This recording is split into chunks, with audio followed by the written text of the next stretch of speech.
In 1989, Dodge was not happy with how its Dakota pickup truck was selling. The Dakota was a mid-sized pickup that Dodge had started building a few years earlier in 1987 to compete with those entry-level trucks like the Ford Ranger and Chevy S10. The Dakota was a little heftier than those more compact options, but its sales were lagging way behind. In an effort to combat those lagging sales, Dodge's CFO floated a crazy idea that somehow managed to make it to production. His idea to improve Dodge Dakota pickup truck sales, mind you, was to make a convertible. Yes, I said convertible. Jerry York, the CFO of Chrysler at the time, proposed something that hadn't been seen on the dealership floor in more than half a century. A pickup truck with a soft top. Now, there had been lots of other sport utility vehicles with soft or removable roofs, even some with removable back seats to get it close to having a cargo bed, and there was a small cottage industry of companies that would remove a hardtop roof from a pickup truck. But the last time a cargo bed and folding top had been offered straight from the dealership had been in 1934 with the Ford Roadster pickup. York teamed up with the American Sunroof Company, also known as ASC, to produce a few prototypes. And to quite a few people's surprise, these convertible truck prototypes got high praise at the auto shows they were shown at. So, Dodge put together a contract with ASC to make a 3-year run of convertible trucks, and Dodge's product planning chief, Bruce Benedict, and others began to spread the word. The American Sunroof Company agreed to take Dakotas from Dodge, remove the roofs, install a vinyl top and a padded roll bar behind the seats, and then attach new points for the seatbelt, shoulder straps to that new top roll bar.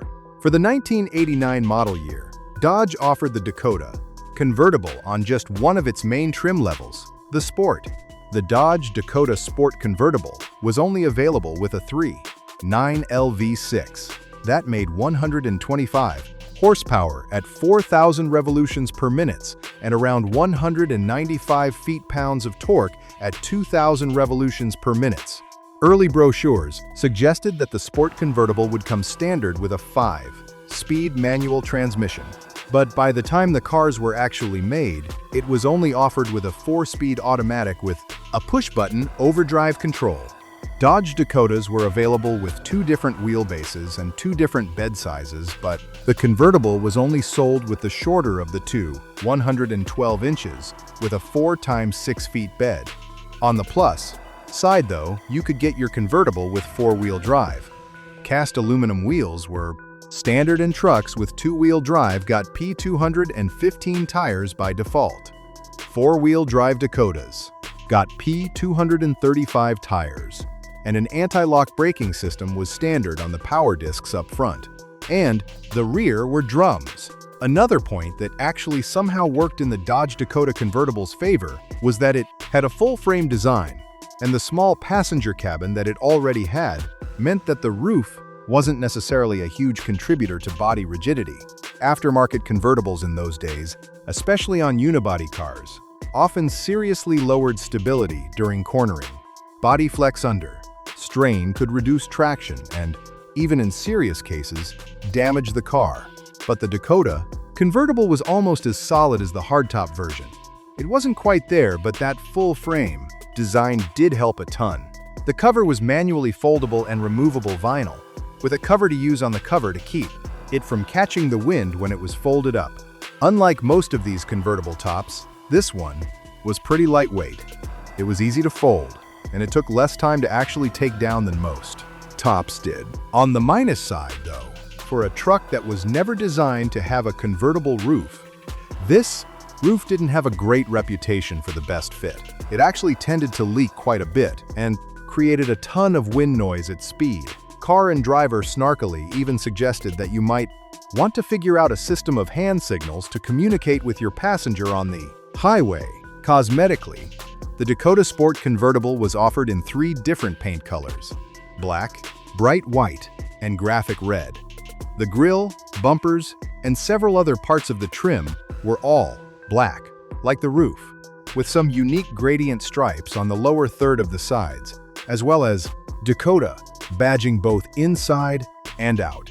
The Dakota was a decent-looking truck for the time, and the retractable top gave it a very unique profile. The bench seat was made from a very plush velour embossed with the Dakota logo, and there was a central armrest that could be pushed up or down in that middle seat area. The dashboard was utilitarian, as you would have expected from any other truck in this class. Power steering, power windows, and power locks were standard. When Dodge released this convertible truck, they were ready for the orders to start flying in and for the Dakota to take its place over the competition because of this quirky option that people were so enthusiastic about at the auto shows. Unfortunately, that didn't really happen. In the first year, 1989, only 2,842 of the sport convertible Dakotas sold. That's a tiny amount compared to the almost 90,000 Dakotas sold that year, and a drop in the bucket compared to the 184,000 Ford Rangers sold that year. Maybe it was too expensive. That's what they might have wondered, because the next year they offered a convertible version of the SE package too. The SE package was a few thousand cheaper and offered a 2.5L inline 4 with 100 horsepower, chrome trim instead of black, and a new blue paint job. But that offering flopped too. In 1990, only 99 Dakota convertibles were sold, including the new SE models. Dodge decided to just give up on this failed experiment, but their 3-year contract with ASC meant they had to make a few more in 1991. 1991 offered some minor revisions of the BRAC headlights, but not much else. And after building out just 8 convertibles, Dodge gave up on the convertible pickup truck altogether. Nobody else would even try to pick up the idea of a convertible truck until Chevy decided to, a decade later, with the SSR. And the SSR was also almost as short-lived as the Dakota convertible.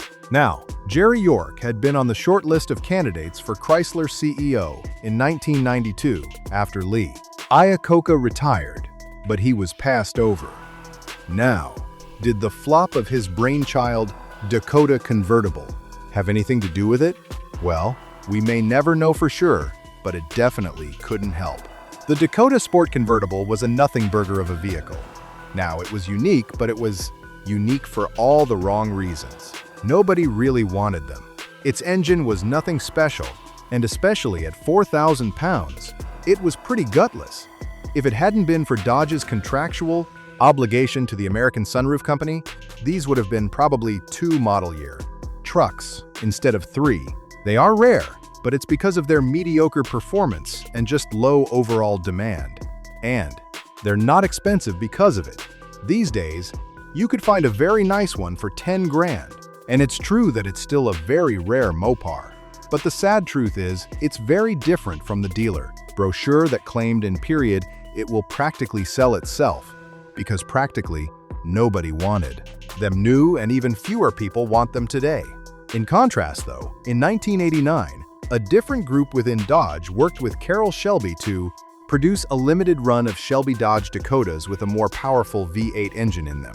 The demand for that truck would prove to be much stronger, and Dodge began offering V8s in the Dakota from 1991 onward, and I'll be doing a full other video breakdown on that. So you're going to have to stay tuned for when that drops. But that ends the story of the Dodge Dakota Sport Convertible. Let me know if you'd ever seen one of these or ridden in one. And if you have ridden in one or even owned one, let me know. How bad that roof actually leaked and about that wind noise. Was it as bad as Car and Driver described it?